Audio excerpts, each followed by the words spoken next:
Oke, pembicara Iya, berikutnya bersama. Mbak Arnita udah hadir ya? Sudah, Mas. Oke, nah Mbak Arnita ini sekarang akan membahas mengenai puasa. Nah, rahasia puasa ini mungkin pernah aku jelaskan sebelumnya, nanti akan di-refresh lagi karena aku bilang basicnya kita ialah fasting on ketosis. Fasting is the healer, ketosis is the keeper. Makanya kan aku bilang, aku nggak pernah banyak menjelaskan mengenai makanan, nggak banyak debat tentang makanan, tapi cuma satu yang aku sering tekankan, low carb. Kenapa? Karena kita mau tetap ketosis itu aja. Jadi untuk mau makan, dibilang, oh kalau karbo itu penting ini, bisa aku bantai semua yang statement yang karbo harus masuk. Tapi kalau untuk jenis makanan low carb, aku nggak peduli. Yang penting kamu ketosis. Selesai. Kenapa ketosisnya itu keeping kemampuan fastingmu? Kenapa? Fastingnya yang is healing. Dan ketosisnya yang membuat make sense. Tanpa kita ketosis, tanpa kita punya keton, bagaimana otak bisa kena lemak di badan sebagai tangki bensin? Karena tangki bensinmu bukan gula. Begitu keton nggak ada, trust me, otak nyari gula. Selesai, titik mati. Itu fisiologi. Jadi ada alasan apapun yang menghilangkan ketosis karena ketosis nggak boleh lama-lama, itu bisa aku bantai semua. Nah, sekarang kita langsung lanjut ke fastingnya. Kenapa kita keeping ketosis supaya kemampuan fastingnya, kita lihat rahasia healing di fasting ini apa. Lanjut oleh Mbak Anita. Silakan, Mbak. Pagi, Mbak Anita. Pagi, Mbak. Wah, suaranya agak kencengan dikit. Assalamualaikum warahmatullahi wabarakatuh. Waalaikumsalam warahmatullahi wabarakatuh. Selamat pagi buat semua. Terima kasih pada Mas Tio sama Mas Bobi yang udah memberi kesempatan pagi ini. Mudah-mudahan saya bisa ikut mencerahkan semuanya ya. Ya. Cuma cerita saya ini cerita dasar, basicnya dulu. Mbak, itu basic harus diulang-ulang, nanti orang udah lupa itu. Kemana-mana basic lupa lagi. Iya, diulang-ulang bisa tambah paham ya Mas. Betul. Oke, cuma saya bagian yang gambaran umumnya aja. Nanti kalau gambaran khususnya Mas Tio aja yang lanjutin. Okay? Siap. Oke. Silakan. Mas. Silakan. Ini warnanya saya buat ungu karena ada berkaos ungu ya. Ya. pada excited semua sama kaos ungu nih kayaknya. Iya, aku salah outfit nih hari ini, harusnya aku ungu juga mau aku hari ini. Ini malah orange. Saya Dr. T. Amitasha, umur 51 tahun, alumni FKUU, sekarang PNS GP di Puskesmas Selesai Langkat, Sumatera Utara. Nah, materi kali ini saya mencoba menjelaskan puasa untuk sehat dengan fisiologi yang mendukung kemampuan berpuasa. Nah, makhluk hidup itu kita, baik yang organik, yang tingkat rendah ataupun tingkat kompleks, itu tentu akan hidup dan berkembang, tumbuh dan berkembang, pasti melakukan metabolisme. Apa itu metabolisme? Suatu rangkaian biokimia, artinya ibaratnya kok lebih gampangnya bongkar pasang molekul. Nah, ada dua proses, yaitu anabolisme dan katabolisme. Di mana anabolisme ini terjadi pembentukan molekul baru, memerlukan energi, sedang katabolisme adalah pembongkaran molekul dan menghasilkan energi. Kalau kita yang sehat atau memang kondisi sel itu bagus, maka metabolisme ini fleksibel, seimbang. Nggak anabolisme terus ujungnya pasti kerusakan. Nah, kita berusaha untuk menjalankan fungsi ini dengan bagus sehingga kerja fungsi tubuh itu bisa berjalan dengan baik. Nah, apapun makanan yang di dalam dunia luar itu, di dalam tubuh itu hanya tinggal 3 bagian. Protein, glikogen yang berasal dari karbohidrat, atau lemak yang namanya disebut trigliserida. Nah, jadi untuk audiens semua, jangan bingung nengok ini diagram, kita cuma cari, ibaratnya denah, kita cari apa yang inti yang penting. Kita lihat di asam amino, glukosa, dan fatty acid, jumpanya di mana? Di asetil koenzim A. Itu artinya tidak satu jalan menuju Roma. Cuma tinggal cari jalan mulus atau jalan yang undakan-undakan yang tidak mulus gitu ya. Mudah-mudahan dengan hari ini kita coba menerangkan di tingkat sel, bisa lebih memberi gambaran yang lebih luas pemahaman kita tentang fungsi tubuh ya. Untuk hidup, tumbuh, dan berkembang itu tubuh pasti harus ada jalur penghasil energinya di dalam sel. Bisa melalui beta oksidasi, bisa melalui glikolisis. Kalau udah cerita beta oksidasi, akan bercerita tentang fatty acid dan gluconeogenesis. Kalau glikolisis, kita pasti cerita glukosa dari sumber karbohidrat. Ini tentang beta oksidasi. Free fatty acid akan mengalami beta oksidasi di dalam mitokondria sehingga menghasilkan badan-badan keton. Jadi syaratnya di sini nampak ya kan, untuk membakar lemak harus melalui beta oksidasi di dalam mitokondria, itu kuncinya. Nggak usah dihafal, nanti ntar kita mumet ya kan. Setelah asam lemak yang dari pemecahan dari jaringan lemak itu tidak bisa langsung menembus barier otak, jadi harus diubah dulu di dalam liver, menghasilkan badan keton, baru bisa masuk ke pembuluh darah melewati blood-brain barrier, maka otak akan membentuknya menjadi energi untuk kebutuhan fungsinya. Di sini juga nampak, gak usah dipikirin yang rumitnya ya. Kita tengok aja perjalanan lipolisis menjadi fatty acid masuk ke sel hepar, mengalami beta oksidasi, menjadi badan keton, balik lagi ke pembuluh darah, masuk ke jaringan saraf. Nah, setelah cerita kalau tidak dapat glukosa dari karbohidrat, tentu kita bisa membentuk glukosa dari jalur yang lain, yaitu melalui piruvat. Di mana piruvat itu bisa dapat dari laktat, dari gliserol, pemecahan jaringan lemak, dan asam amino yang jenis glukogenik, di mana piruvat tidak akan memasuki TCA cycle, melainkan melalui jalur yang lain menjadi oksaloasetat, kemudian jadi fosfoenol piruvat, akhirnya menjadi glukosa. Jadi nampak kan jalan lain menuju Roma tidak hanya dari glukosa, untuk menuju glukosa itu tidak harus dari pemecahan karbohidrat, tapi dari pemecahan zat yang lain bisa dibentuk glukosa. Cuman kalau pembentukan ini namanya gluconeogenesis, di dalam tubuh yang ketosis tidak dominan, hanya untuk beberapa sel yang tidak punya mitokondria seperti eritrosit dan beberapa sel otak. Nah, sedikit cerita setelah cerita tentang ketosis, tapi juga kita harus tahu apa itu lipogenesis ya. Lipogenesis itu artinya pembentukan lemak dalam kurung atau istilahnya trigliserida. Nah, itu aja yang kita ingat. Dibentuk oleh hati, disimpan di jaringan lemak. Kalau energi kita itu balan pemakaian dan pengeluaran, mudah-mudahan sel kita bisa sehat, jaringan kita juga tetap sehat.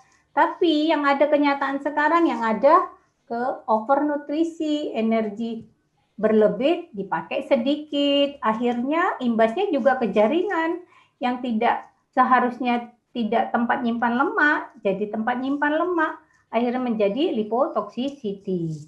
Dan akhirnya bisa menjadi penyakit yang ada di dalam tubuh, bisa di jantung, di hepar, di ginjal, di pankreas, sehingga merusak fungsi tubuh kita sendiri. Terjadilah penurunan fungsi. Nah, ini juga seperti itu juga tadi, lemak di awal kalau terlalu banyak dibentuk, akhirnya dia membanyakkan diri, kemudian membesar, kemudian meluber, merusak endotel sel, merusak hepar, merusak pankreas, merusak otot, akhirnya jadilah penyakit. Ibaratnya bom waktu, cuman belum nampak. Di saat-saat awal mata-mata memandang ini tidak nampak, tapi proses itu sebenarnya di tingkat sel sudah berlangsung lama, kronik, Dan gitu muncul, sebenarnya bom udah meletus, ya kan Mas? Nah, ini ada dua bagan, bagaimana hasil pembakaran dengan asam lemak dan dengan pembakaran glukosa. Kita lihat, beda banget hasilnya. Dengan fatty acid dihasilkan 106 ATP, sedang dengan glukosa hanya menghasilkan 30 ATP. Nampak perbedaannya 3 kali lipat. Tentu itu yang hasilnya yang sangat signifikan. Energinya lebih besar, ROS-nya juga lebih sedikit. Nah, kita lihat juga di dalam tubuh kita punya kemampuan menyimpan cadangan energi, tapi dalam bentuk apa? Nih, dalam bentuk lemak, yaitu trigliserida, utamanya di jaringan adipose tisu, itu bisa sampai 15.000 gram. Sedang glikogen, ini asalnya adalah glukosa, hanya bisa liver menyimpan 70 gram, otot juga bisa menyimpan lebih kurang 120 gram. Di mana otot lebih banyak nyimpan dari liver, tapi otot itu pelit, nggak mau membagikannya untuk yang lain, untuk dirinya sendiri di saat-saat khusus ya. Jadi liver hanya bisa menyimpan 70 gram, tentu nggak bisa dipakai untuk secara konstan, bakal habis. Dan glukosa itu cuma bisa disimpan 20 gram di gula darah kita. Lebih kurang cuma 2 sendok ya. Protein itu disimpan di otot sebesar 6.000 gram. Tapi kan nggak mungkin tubuh kita bodoh untuk menghancurkan ototnya untuk dijadikan energi, tentu dia tidak akan bisa berfungsi. Nah, seperti yang kita tahu, ketosis itu apa ya? Tubuh memakai bahan bakar lemak untuk sebagai sumber energinya. Di mana membakarnya? Di mitokondria. Itu syaratnya ya. Kondisi apa yang dapat membuat kita jadi ketosis? Satu, di saat tidak ada asupan karbohidrat terserap, maka cadangan di tubuh itu, cadangan pertama yang harus kosong adalah pengosongan glikogen hati. Setelah kosong, gula darah juga turun. Gula darah turun, maka insulin juga turun. Setelah insulin turun, maka efeknya glukagon akan meningkat, adrenalin juga akan meningkat, akan membuat kondisi lipolisis. Artinya cadangan di jaringan lemak akan mulai dikeluarkan. Di mana yang dikeluarkan, dipecah itu menjadi free fatty acid yang melalui beta oksidasi akan menjadi energi. Sedang pemecahan kedua adalah gliserol, akan kembali ke lever melalui jalur gluconeogenesis akan dibentuk menjadi glukosa. Nah, ini dampak jalurnya kita lihat kan. Dari fatty acid bisa jadi energi, bisa membentuk asam badan keton. Dari glukogenik substrat bisa menjadi piruvat, menjadi oksaloasetat, menjadi glukosa. Jadi banyak jalan menuju Roma, tidak hanya satu jalan. Apa itu ketosis yang fisiologis? Bagaimana dengan gaya hidup yang kita jalani sekarang, yaitu dengan ketofastosis lifestyle, akan didapat keadaan fisiologis, ketosis yang fisiologis. Bukan ketoasidosis. Bedanya di mana? Kalau ketosis fisiologis itu gula darah kita rendah, insulinnya rendah, kadar ketonnya hanya 0,5 sampai 3 milimol per deliliter. Kalau ketoasidosis, gula darahnya tinggi, insulin tinggi, kadar ketonnya juga di atas 10 milimol, dan ini berbahaya. Kalau yang hijau itu ketosis yang fisiologis, yang merah itu ketoasidosis. Saya bisa berusaha menjelaskan ketofastosis lifestyle sedikit secara gambaran umum aja ya Mas. Lifestyle itu adalah sebuah gaya hidup. Bagaimana kita melihat sisi cara kerja mesin biologis kita secara fisiologis sehingga dapat bekerja dengan baik terkoordinasi dengan baik, dan menghasilkan hasil kerja yang baik. Jadi, di ketofastosis lifestyle itu ada 5 pilar yang harus kita jaga. 1, puasa, fasting. Apa gunanya untuk fasting? Supaya tubuh kita dalam kondisi ketosis yang fisiologis. Kedua, very low carb itu gunanya untuk mempertahankan keadaan ketosis fisiologis. Exercise itu gunanya untuk memicu kebutuhan ATP yang lebih untuk anabolik ya. Untuk di tahap selanjutnya. Tidur berkualitas juga akan membuat recovery yang lebih baik, manajemen stres yang baik juga menunjukkan ke recovery yang baik. Ini sebenarnya kalau kita cerita tentang anabolik dan katabolik, puasa itu yang dominan adalah katabolik. Kalau makan very low carb itu anabolik, exercise itu adalah katabolik, tidur berkualitas itu berhubungan dengan anabolik, manajemen stres yang baik juga berhubungan dengan anabolik. Nah, 5 pilar itu pada dasarnya secara garis besar bertujuan menurunkan kebutuhan tinggi protein, kedua menurunkan glikolisis, 3 menurunkan gula darah, keempat meningkatkan kemampuan mitokondria kita sehingga tubuh bisa berfungsi dengan baik. Hasilnya, ujungnya adalah hasilnya sel yang sehat. Sel yang sehat akan membuat jaringan sehat. Jaringan sehat akan membuat organ sehat. Dan akhirnya akan meningkatkan kualitas hidup kita.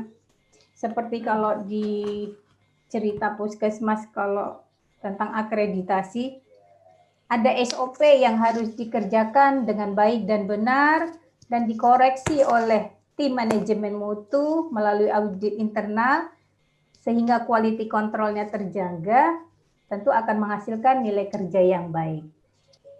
Kita coba melihat efisiensi dan produktivitas ATP berdasarkan dari beta oksidasi dan glikolisis. Nah, dari setelah uraian-uraian yang di atas tadi kita ambil kesimpulan atau kita dapatkan hasil dengan beta oksidasi didapat 106 ATP, dengan glikolisis hanya dapat 30 ATP. Itu pun kalau mitokondrianya bagus. Kalau enggak bagus mungkin enggak sampai segitu ya. Di mana beta oksidasi ROS-nya rendah, glikolisis ROS-nya tinggi. Beta oksidasi itu harus secara endogenus. Nanti akan terjadi keseimbangan endogen. Nanti itu Mas Tio aja ya yang nerangin ya.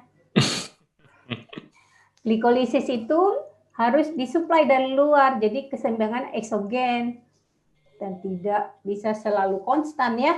Kalau yang dengan endogen itu energi tersedia secara konstan karena jaringan lemak badan kita tetap ada di dalam ya. Di mana kondisi puasa lebih banyak membuat kita jadi beta oksidasi. Kalau glikolisis itu pada orang yang banyak makan, sering makan, sehingga fleksibilitas di beta oksidasi tentu lebih baik. Kalau di glikolisis pasti akan menurun di ujungnya. Kalau ada cerita beta oksidasi yang kita pikirkan pasti lipolisis dan ketogenesis. Di glikolisis yang kita pikirkan adalah lipogenesis dan glikogenesis. Yang satu menguraikan, yang satu membentuk. Terjadinya di mitokondria, glikolisis terjadi di sitoplasma.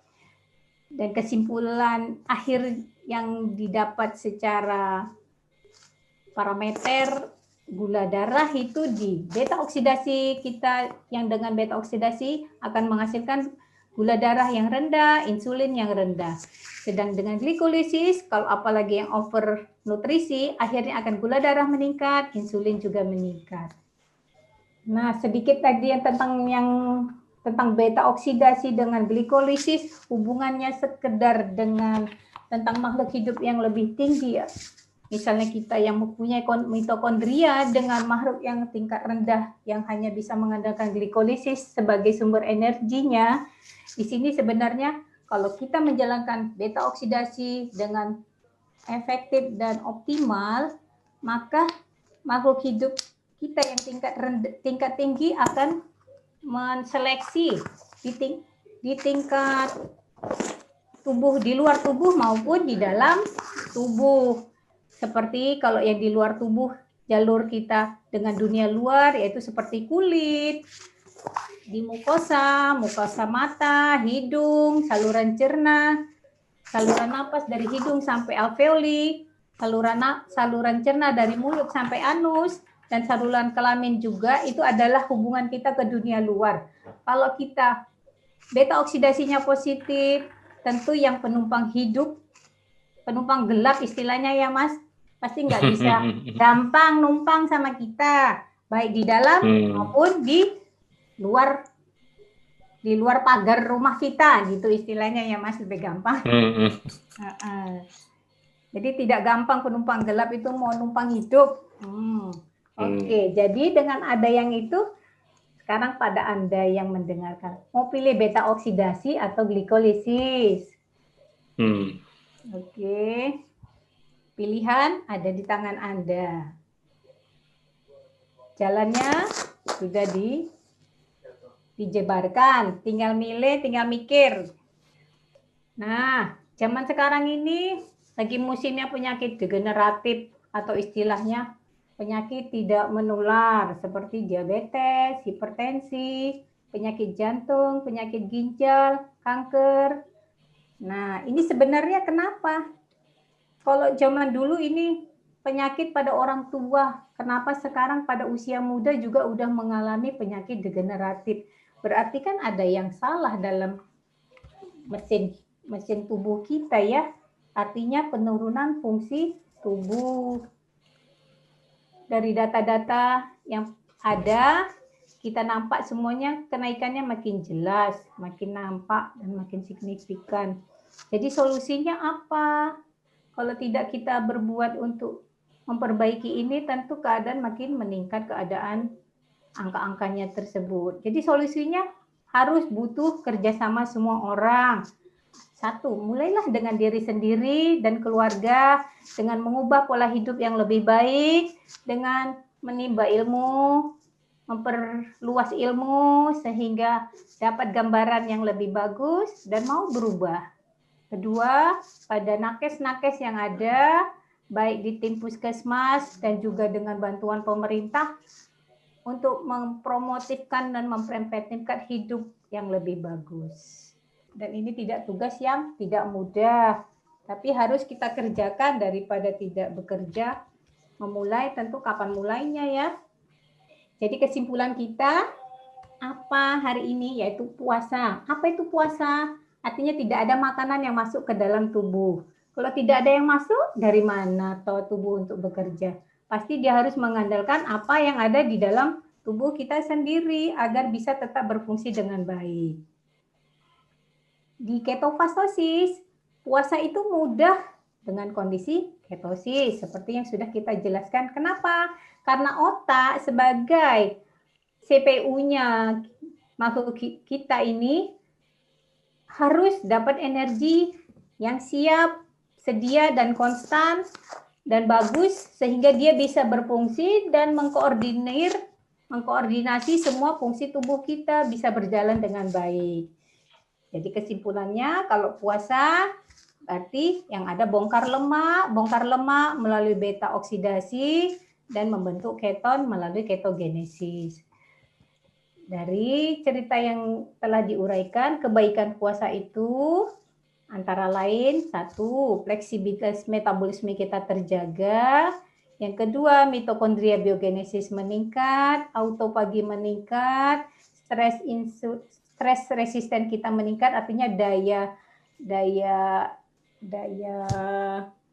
tahan tubuh kita terhadap stres juga meningkat. Akhirnya akan meningkatkan kualitas hidup kita sebagai makhluk, di mana jasmani yang sehat, pikiran yang jernih tentu akan mendukung perbaikan batin yang bersih dan lebih baik. Ayo sehat lahir dan batin. Semangat warrior.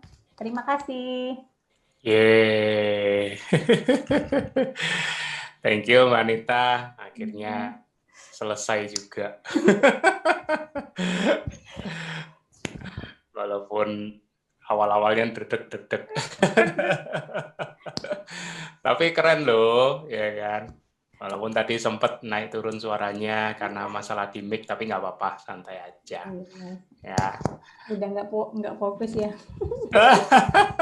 Keren tapi bagus. Konklusinya aku suka tadi konklusinya. Kan? Jadi konklusinya terakhir kita menjadi stress resistan. Betul. Emang tujuannya. Jadi kayak aku bilang di 5 pilar itu kenapa ada puasa. Percaya nggak? Semua orang saat melakukan puasa, semua orang badannya stres. Itu hal pertama diadaptasi. Kenapa? Kayak ada fase induksi, konsolidasi, maintenance yang jendela puasanya makin panjang, jendela makan makin pendek. Artinya apa? Saat kita sudah melalui semua fase ini, artinya kita kemampuan stres resistannya meningkat. Resistansi terhadap ketergantungan sumber energi dari makanan. Kita sudah bisa mengaksesnya sendiri secara endogenously, dari dalam sendiri. Artinya gini, semakin kita membuat tubuh kita bisa nyaman di kondisi puasa, artinya kita makin stres resistan. Itu jawabannya. Yes. Artinya kita bisa mengakses apapun dari dalam tubuh kita, bisa homeostasis. Karena puasa itu salah satu bentuk hormesis. Hormesis itu gangguan penyebab stres.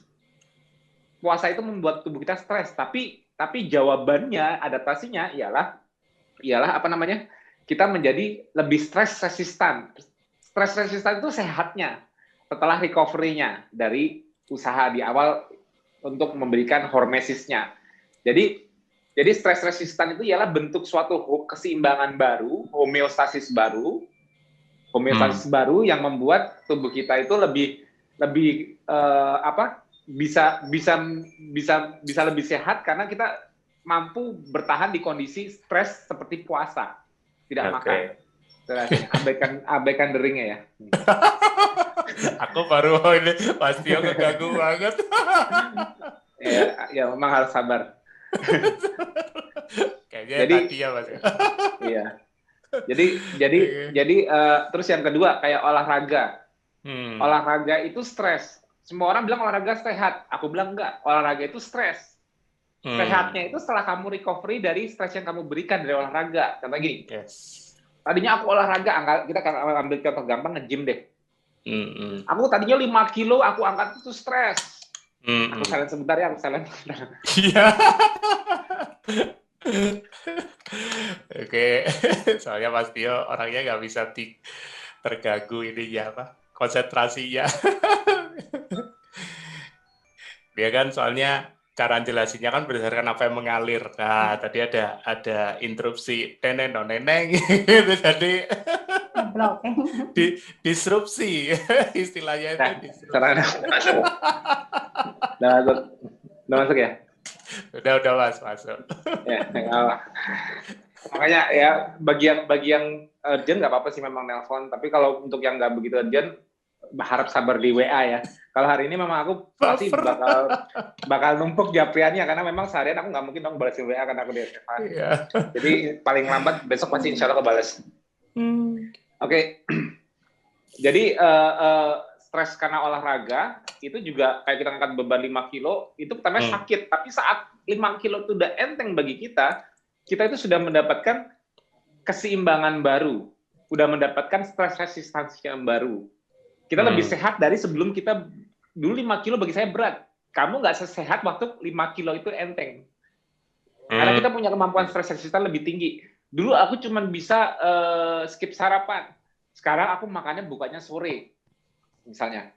Aku bisa makan setelah jam 3, setelah asar baru aku makan. Kamu pasti kamu lebih sehat dibanding kamu waktu masih harus sarapan, waktu kamu jam 12 udah nggak kuat. Pasti udah lebih sehat di kondisi kamu sudah adaptasi dengan kemampuan memperpendek jendela makan lebih pendek. Nah, itu namanya stres resistansinya di situ, itu rahasianya. Terus nggak makan karbo itu stres loh bagi orang yang bertahun-tahun makan karbohidrat. Kenapa? Karena mereka benar-benar mengandalkan sumber energinya, glukosanya memang kalau saya nggak makan energi dari mana? Nah, jadi kalau orang bilang kalau saya nggak makan, saya nggak ada tenaga, itu jauh dari sehatnya kalah dengan orang yang aku belum makan, tapi aku tetap bertenaga. Makin lama nggak makan, aku malah lebih bertenaga. Itu level kesehatannya beda. Stres resistansinya jauh sangat berbeda. Nah, jadi begitu kita skip karbo tapi kita nyaman, artinya gini, kita nggak otaknya nggak kekurangan gula, kita nggak neuroglikopenia, dan kita secara physically kita bisa aktif karena bisa endogenously kita ngambil dari tangki besi kita sendiri, itu pasti kita lebih sehat. Walaupun detailnya nanti ialah ke level respirasi selnya. Jadi syarat untuk bisa stres resistan, meningkat itu harus diikuti oleh perbaikan respirasi di level sel, mitokondria. Itu syarat utamanya. Karena stres yang diberikan dari apapun usaha kita untuk lebih sehat, jawabannya itu selalu perbaikan di level respirasi, nggak jauh. Jadi kapasitas respirasi kita lebih meningkat untuk coping kebutuhan fungsi yang harus diberikan dari stres sebelumnya. Kita harus bisa mengembalikan kemampuan adaptnya itu lewat respirasinya. Kenapa? Pertambahan, misalnya gini, butuh pertambahan massa otot, ya butuh penambahan jumlah organel mitokondrianya untuk mensupport otot-otot tersebut melakukan fungsinya. Dari stres sebelumnya yang tadinya dia nggak bisa menghandle fungsi tersebut. Jadi pengkerucutan inti dari hormesis yang diberikan sehingga memberikan homeostasis baru, keseimbangan baru yang lebih sehat, itu di level sel itu selalu respirasi sel.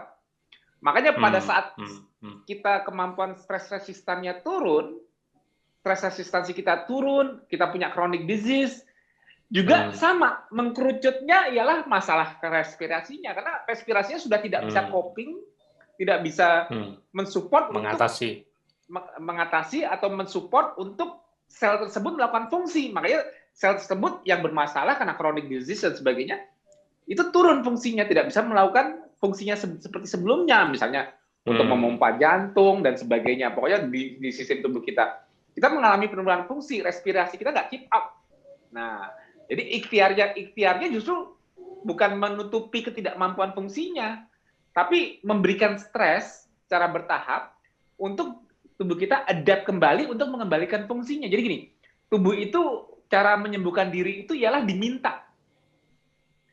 Kalau kata sembuh, sehat, homeostasis, itu bukan harus dibuat dengan semu. Artinya gini, sekarang udah nggak kerasa lagi, sekarang fungsinya udah normal, sekarang udah ini. Kenapa?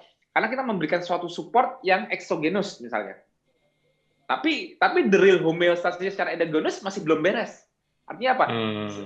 Dan makanya aku bilang, cara melihat level kesehatan seseorang itu nggak bisa di kondisi makan. Karena makan itu pasti memberikan efek push ke respirasi. Jadi kalau kita, aku sehat setelah makan ini, aku sehat setelah makan ini, berarti dia sehatnya dengan mempush sesuatu untuk mendorong proses respirasi, membantu mensupport fungsinya kembali. Artinya kayak di-push. Sifat yang bisa push itu glukosa. Jadi kalau kita makan karbo, kita merasa sehat, itu efek semu dari push. Fungsinya pasti berjalan. Kenapa? Karena glukosanya harus disingkirkan, di-push ke dalam sel. Sel itu harus menggunakan, karena di-push. Dia itu. Tapi kalau dipuasakan dan sel ini harus melakukan sistem pull itu tarik. Jadi demand. Dengan puasa kita kalau mau tetap segar, sehat, berarti kita harus bisa pull dari dalam. Nggak bisa push dari mulut, tapi harus bisa pull dari. Kemampuan pull-nya ini dipertanyakan. Kalau kamu nggak sehat, kemampuan pull dari dalam tubuh kelihatan nggak bisa. Kelihatan nggak bisanya. Kelihatan kalau orang nggak sehat, beta oksidasinya jelek semua. Kenapa? Yang bisa di-pull dari dalam tubuh, udah dijelaskan tadi sama Mbak Arnita, mau narik apa dari dalam tubuh kalau gula? Emang cadangan gula kamu berapa? Cuman 2 sendok teh di darah, dan glikogen nggak seberapa yang bisa menyuplai ke darah lagi di liver. Otot memang nyimpan semua. Tapi pull-nya itu dipertanyakan nanti. Jadi untuk melihat sehat atau tidaknya, yang dipertanyakan dari sisi biologinya ialah kemampuan pull something dari tubuh kamu endogenously. Kalau pull-nya susah, dan tahu nggak, percaya nggak? Pengontrol sistem pull ini ialah stress system. Autonomous nervous system. Karena bayangannya kalau kita mau beta oksidasi bakar lemak, berarti kalau pull dari dalam kan ngambil lemak yang di dalam tubuh. Betul. Nah, cara membuat lemak dalam tubuh itu dipecah supaya bisa diambil, caranya gimana? Lemak dalam tubuh harus dipotong-potong dulu, trigliseridnya menjadi glycerol dan fatty acid. Cara memotongnya gimana, Mas? Norepinefrin. Norepinefrin itu apa, Mas? Kontrol saraf dari stress system. Nah, kalau susah, nggak kepotong-potong atau nggak efektif, yang terjadi apa? Stress systemnya meningkat volumenya. Jadi jadi makanya ngeceknya begitu orang, aku nggak pernah ada masalah, aku sehat. Begitu nyoba KF baru skip sarapan aja semua gejala muncul, alias tubuhnya langsung stres berlebihan. Karena simpatetik tone-nya jadi sangat dominan, menunjukkan dia langsung nggak nyaman. Dia nggak nyaman baru nyoba puasa, kenapa? Padahal kemarin-kemarin gue seger loh, gue merasa sehat. Kenapa? Karena kemarin sehatnya itu semu. Kenapa? Fungsinya berjalan karena dia push. Dikasih. Nah, sekarang dia ditantang untuk tidak push, tapi untuk pull, sanggup nggak?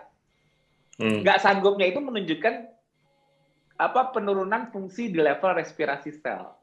Sehingga stress systemnya menunjukkan gejala-gejalanya bahwa itulah letak ketidaksehatannya atau masalah di level respirasinya itu seperti itu.